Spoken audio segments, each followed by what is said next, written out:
a little bit different today. Instead of showing you guys something or telling you guys something interesting that's worth doing, I thought it'd be an interesting idea just to show you some of the books I've got. If this isn't your kind of video, then fair enough, but if you enjoy also seeing the types of books I've got and hearing a little bit about them, then stay. So I used to have all of my books, firstly split between two houses, and then secondly I used to have them all in my room. I found though that when I did that, I spent a lot more time looking at the bookshelves and thinking, oh, maybe I should read that next, instead of actually reading them. So instead, I've now moved all of my books into the shed. And so you can see here that I've got all them, all the way down there. Got all of these around here.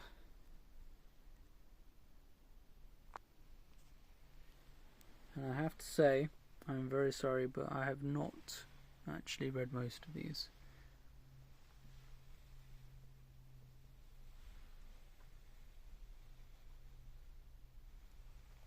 And then on top of that, I've got these ones here as well, going all the way down to there. So let's start off with it then. I've got the Bhagavad Gita, and then I've got, essentially, before we go into any of this, I've spent a few different phases of my life doing different things. When I was younger, I kind of, I used to watch a lot of YouTube, just a typical teenager, played a lot of Minecraft, this, that, and the other, and then I got into kind of the self-improvement, space, and I bought, books like Thinking Fast and Slow, and some other ones as well, and I kind of, but I never actually even read them. So then I kind of, went off all that. And then I then started watching video essays. And then I was kind of introduced to the ideas of Marxism and then kind of also philosophy in general. I used to watch a lot of these School of Life videos as well, because I was quite a neurotic child. So I needed some kind of sense of something that would make things make sense to me. And kind of growing up in kind of atheistic England, very much I wasn't directed towards religion because that kind of just seemed all made up. So I went down the kind of route of philosophy and kind of these types of things. And so I've got a lot of ones like Joyful Militancy, that's a kind of an anarchist book about living good practices. We got a bit of Marx, a bit of Machiavelli. This was a book that my granddad gave me. We got The People's Republic of Walmart, which is kind of how kind of learning lessons from some of the world's largest companies to see how they organize kind of internally their economics to deliver a very powerful kind of institution. The GDP of some of these giant companies is bigger than other countries, so I think it's quite a fair comparison. As I said, unfortunately, a lot of these I haven't actually read too much of, but they're here because this is the backlog. This is the long-term memory of my mind. And probably I'll never actually read through all of them, ever, but this is the reserve. This is what I can dip into. So we've got It's Not Over. That seems like a pretty interesting book. That's documenting 3 different socialist revolutions and kind of looking at what what went well, what was wrong about them, all in the process of just learning how we can basically just perform better revolutions in the future, how we can move our world past capitalism, which is still something I have a fondness towards. It's not something I'm gonna necessarily put my whole heart into, but it's still an entertaining thing. Anarchy Works. They've got this tiny pamphlet here that costs 12 quid or something. I was thinking it was going to be a full book, and then it was 2 essays, which is quite funny. We got Thucydides, Thucydides is it? I think. The Peloponnesian War. Albert Camus' The Plague. I read a different version of this. and I loved the translation. And then I kind of picked up 2 other versions, and it just didn't capture that same kind of way it was written. It was, but I really like that. That's a really good book as well. But I never finished it. But I still have fond memories of a lot of the characters. And it's so nice when you read like kind of things like that. It kind of really gives you, when you read something that's really good, it lasts for a long time. I still think of one of the characters in it that he spends, 4 months writing out the first sentence of a book, and it's because he's being so dedicated and so careful with it. Brave New World, Art of Loving. I read The Art of Loving, and it was very, very much helpful for my own relationships, and it was also interesting with its discussions about God and stuff. Hellenistic philosophy, read a little bit of this for one of my modules at university. Hegel, Deleuze and the Critique of Representation. I read a tiny bit of that, but want to read more. Empiricism, Subjectivity, read a bit of that. Life Without Money, I read a little bit of that as well, but it's something I want to come back to. It's basically all these. Maybe I should read the Steve Jobs, because you see, I've gone through, I've gone through my kind of like Marxist phase of life, and now I'm almost essentially the opposite, where I'm like in order to do anything good in the world, I need capital. So I'm kind of entering into a phase where I have a fire and I want to make as much capital as possible. So I'm kind of going this opposite way, and I'm going into like becoming an entrepreneur, and I'll put that head on, that hood, that hat on for a while. The I Ching, interesting stuff. I want to read a lot more about Hobbes, because I definitely think he's got a lot to say that's like worth listening to. Abolish Work. That was another really interesting one. That really helped me understand kind of a lot of the Marxist critique of work in a way. I tried to read Kant's Critical Philosophy, but it kind of just went over my head. We got Letters from a Stoic. Haven't read it, but actually no, I've read like 2 or 3 of them. 2 or 3 of the letters. They were right. Story, I wanted at one point to like read a lot of stories. Marx and Nietzsche. I think a lot of the issues that left wing people fall into is that they kind of basically are just like, they carry the same resentments that are unproductive, and they don't.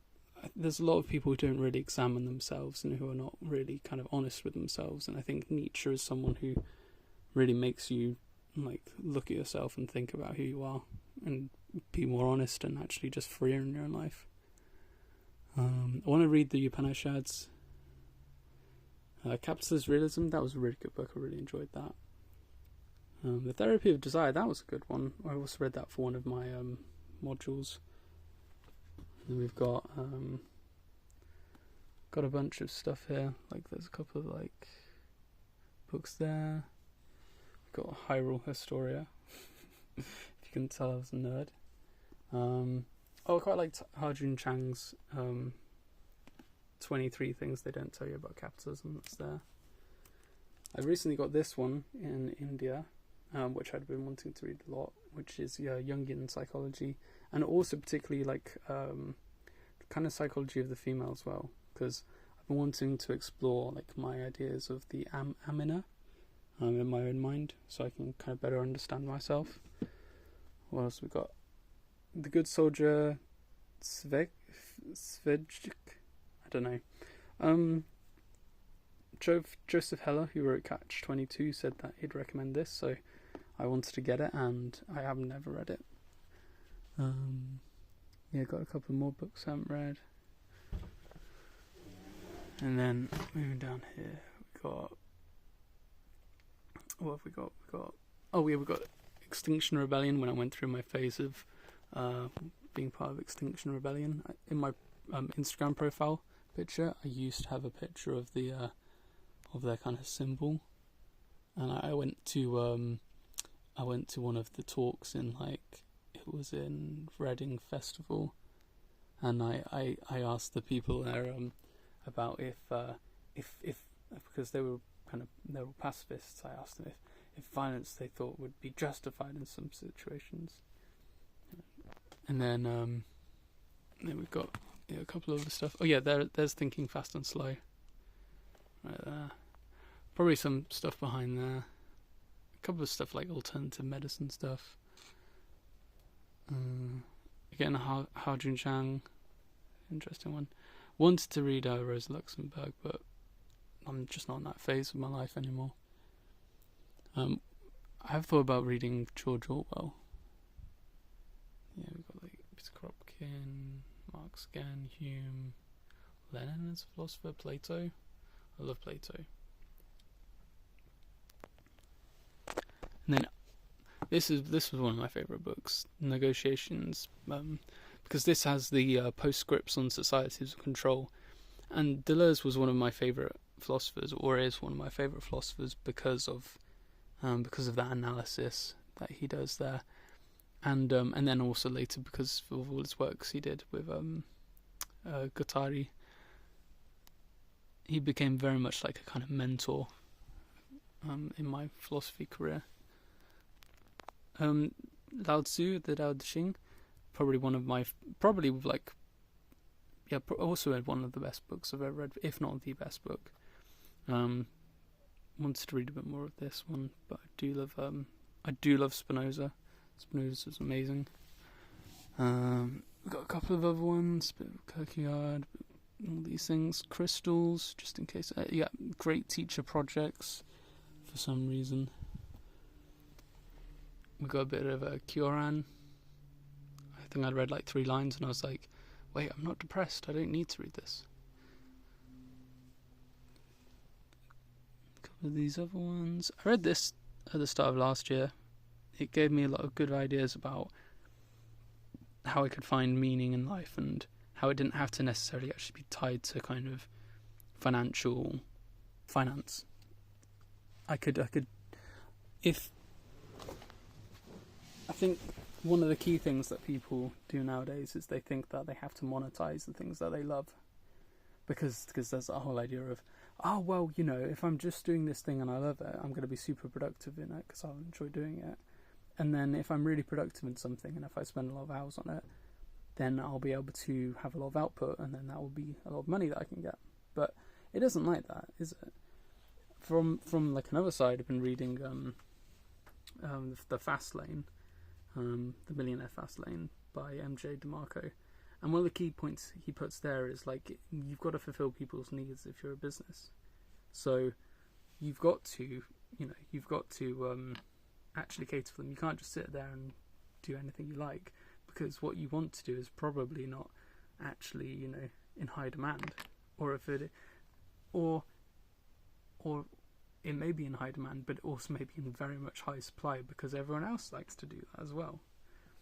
And then from the flip side, which is what this book was arguing, was saying like if you had unlimited money and you chose to do this, the question is, if you had unlimited money, what would you do with your time? You would go and do this thing. Okay, so in that case, just go and do it and don't expect to get money from it. Go and find your money from somewhere else, and then go and do the thing you actually want to do. Not because you can make money from it, but because you just inherently enjoy it. So I think that was the flip side. And also this was another thing that I saw from Alex Mosey a couple of months ago, and it's like, if you did try and make your job something you love, then you've also got to deal with the expectations of like being really happy about it and then it being shit. Whereas, as like one of my other friends says, work is like a job is a job. If you go into it thinking that there is already going to be things you don't like, then and you can kind of have that separation where you can go, hey, look, I'm expecting not to enjoy everything here. You're actually going to enjoy it more because you've put yourself on a baseline there, and you haven't hyped yourself up for it to then be here. You've just said hey, it's going to be here, and then you can't be too sad about it. Got a bit of Faust. I really want to read those. Got a couple of of these things from like different countries as well, because I also want to. One of the other things I was thinking for a short while, during this time was I was thinking, well, I'll make a video game about world history, and it'll be analogous to world history, and so I need to read lots of different cultures and events and histories. I think that's something I'll just do when I'm older and have enough money to kind of just do that. Get to a position where I have enough income to live off it for the rest of my life, and then passively, and then it's my option wherever I choose to do some of these other things. We've got Mastery. I read that, about kind of half of it last year, because I kind of felt like I was in the position when it wasn't really relevant, because I don't have a master yet, and I can't really learn from them, and I'm not in that position where I'm, super, I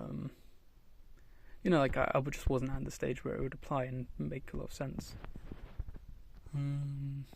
Oh yeah, and then when we went to Japan last year, I got tons of mangas.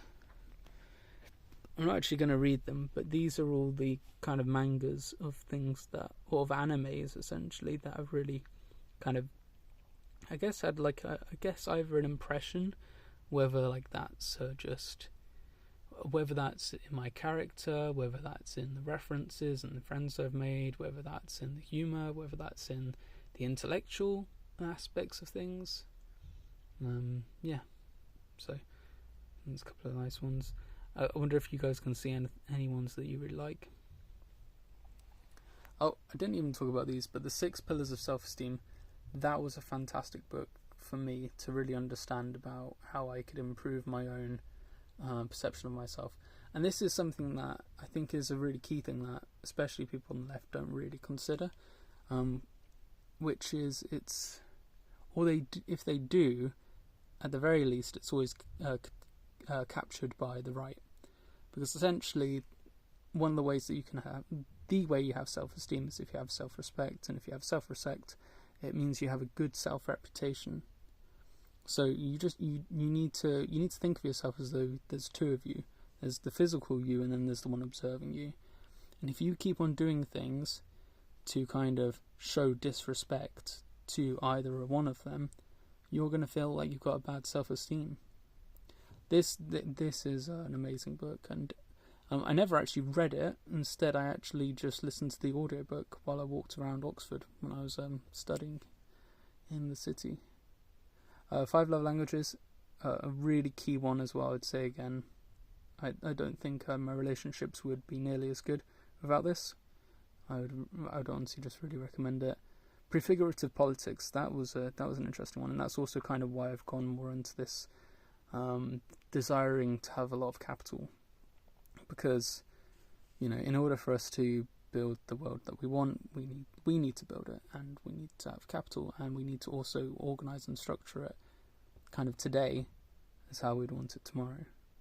So I think that this would, maybe a lot of this is kind of giving away spoilers to my larger plans for life. So after this, I'm going to shut the fuck up about those plans.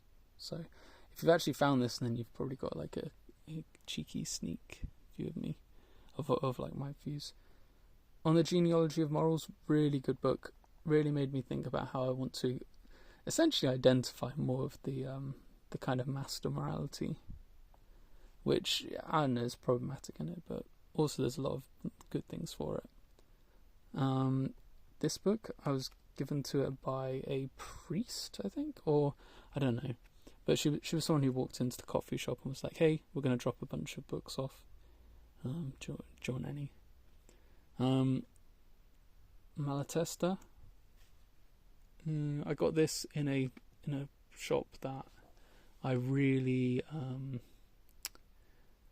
I got it in a bookshop that is amazing. Like, they literally have anything in it, everything. It was like it's probably the best bookshop I know. Moving over, you've seen all these things.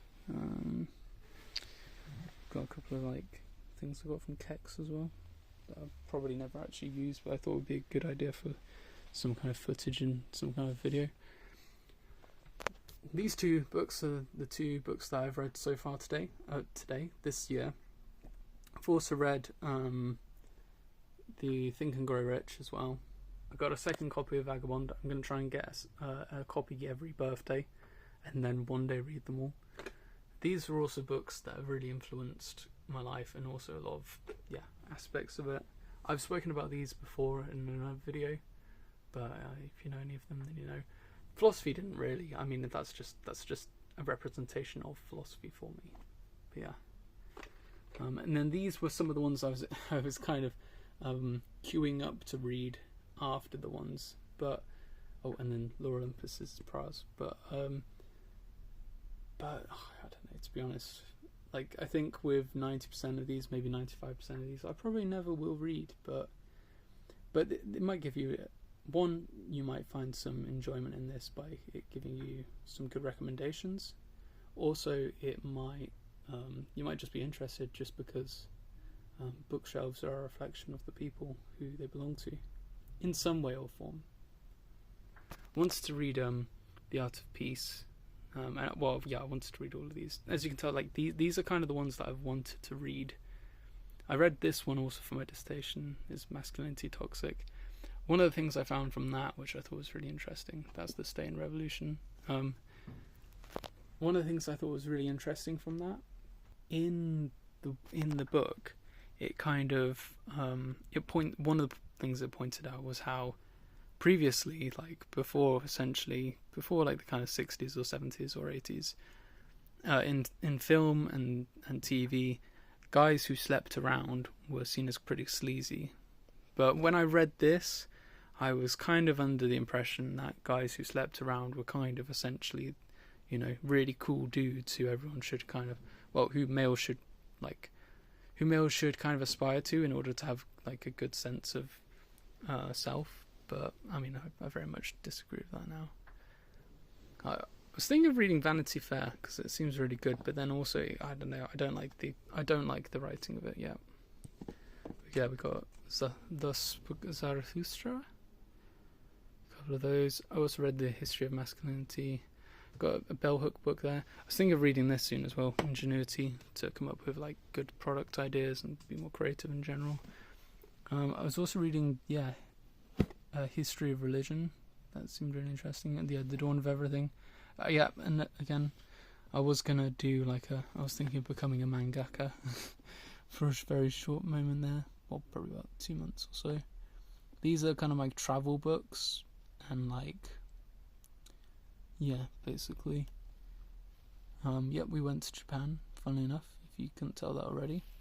And it's also kind of like also general stuff as well. And then here we've got a couple of books here. Oh, this is a magazine about England that was in Japanese. It was like a tourist book. I thought that was really funny just to see what they kind of advertised on it, what kind of perception that Japanese people would get if they read it. And then we've got a Quran.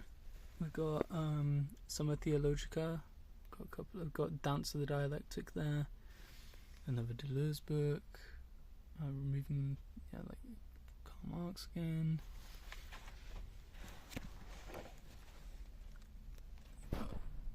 Epictetus. I love Epictetus. I did one essay on him and I didn't get him, and then I came back about a year later and really got him, and I think he's really helpful.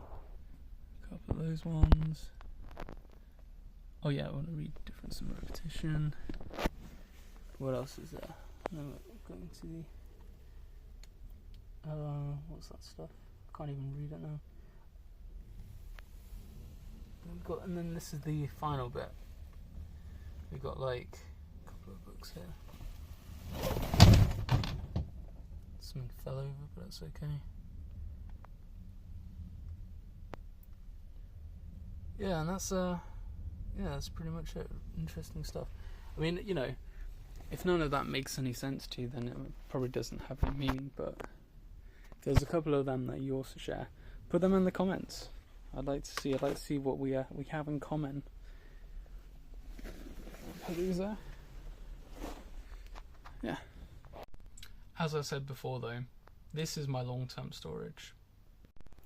and instead my short-term storage is right here. So I have these right next to my bed, so that I've kind of got, what is it, 1, 2, 3, 4, 5, 6,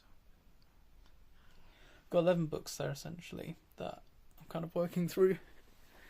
I might not even get through like all of them, but I think it's much better that I just expose myself to a lot less, so I have a lot more focus, and I'm really finding that this is a much better way that I can do this, and so I can have focus in my life.